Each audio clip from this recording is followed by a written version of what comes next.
Nous sommes ici à l'invitation de notre antenne. Et ça, je trouve ça formidable parce que, quelque part, nous n'avons aucune initiative à Paris sur ce séminaire, sauf d'y être invité et de participer au débat. Et donc, évidemment, je suis particulièrement honoré d'ouvrir ce séminaire. Et je veux vraiment remercier l'Institut français, d'abord pour cette collaboration, bien sûr, qui est exceptionnelle. En tant que citoyen français et ancien du réseau de coopération, je tiens à le préciser, je trouve ça formidable de voir l'implication de l'Institut français, puis d'autre part, parce que nous avons effectivement une coopération qui dure sur le temps. Moi, j'étais déjà présent, je crois qu'il y a 1 mois et demi, 2 mois, sur une initiative formidable, je trouve, de l'Institut de reconnaissance des droits LGBTQI. Et j'avais trouvé ça vraiment important et formidable de la part de l'Institut. Voilà, donc merci beaucoup, monsieur le directeur adjoint, de nous accueillir ici ce soir, et à toute l'équipe de l'Institut français, dont je sais l'implication sur des sujets de société aussi importants que ceux-là. Je crois que l'idée est venue de ce séminaire lors d'un webinaire que nous avons organisé à Paris en novembre dernier sur la question de la laïcité, et des laïcités d'ailleurs, auquel nous avions une participation extrêmement importante de citoyens tunisiens, ce qui avait été une petite surprise pour moi, une grande satisfaction et une petite surprise. Voilà.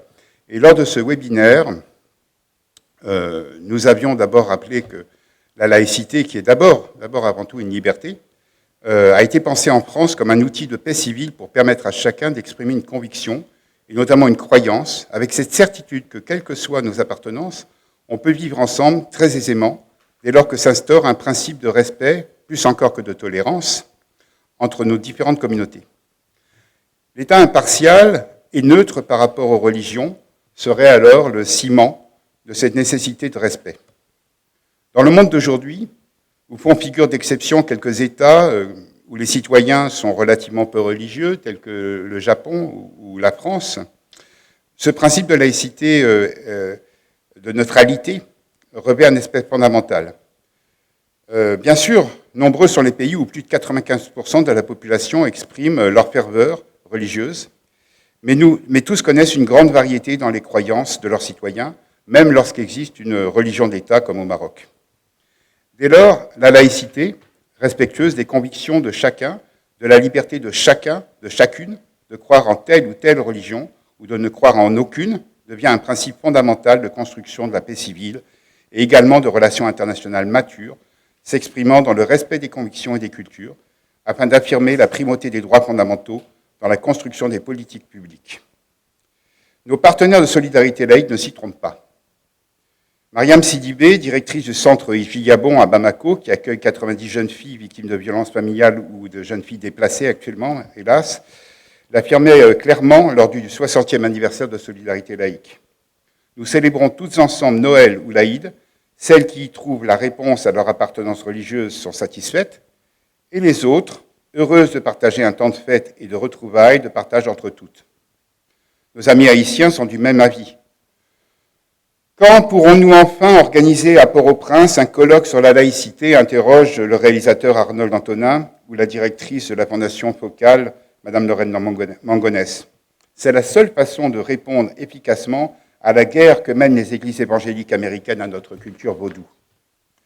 Même écho à Sri Lanka, dans la difficile et violente épreuve de confrontation entre communautés bouddhistes, chrétiennes et musulmanes.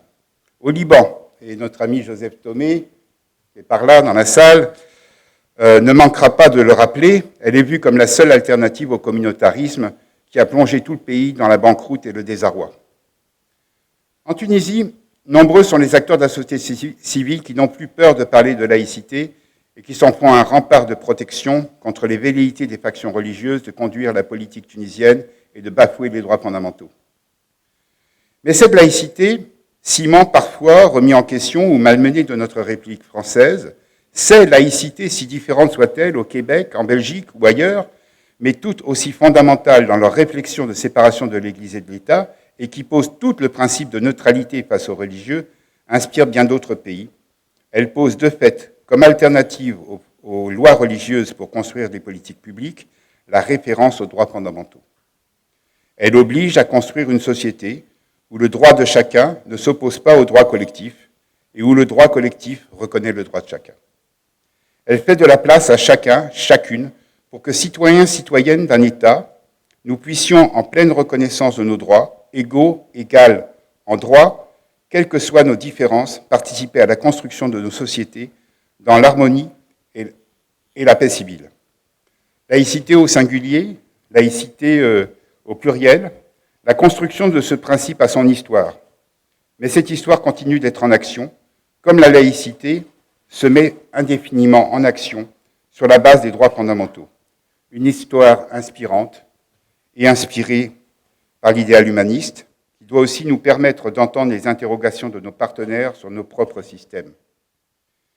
Si elle est un outil de respect et de paix civile, elle doit à chaque instant nous inciter à réfléchir à nos pratiques vis-à-vis de nos partenaires à l'international, pour alimenter ce désir de partage, de co-responsabilité sur l'avenir de la planète dans notre nécessaire mission de laisser un monde plus juste, plus durable aux générations qui vont nous suivre, à nos enfants, quelle que soit leur nationalité, les territoires où ils vivent, dans leur juste aspiration à vivre en paix. Je vous remercie.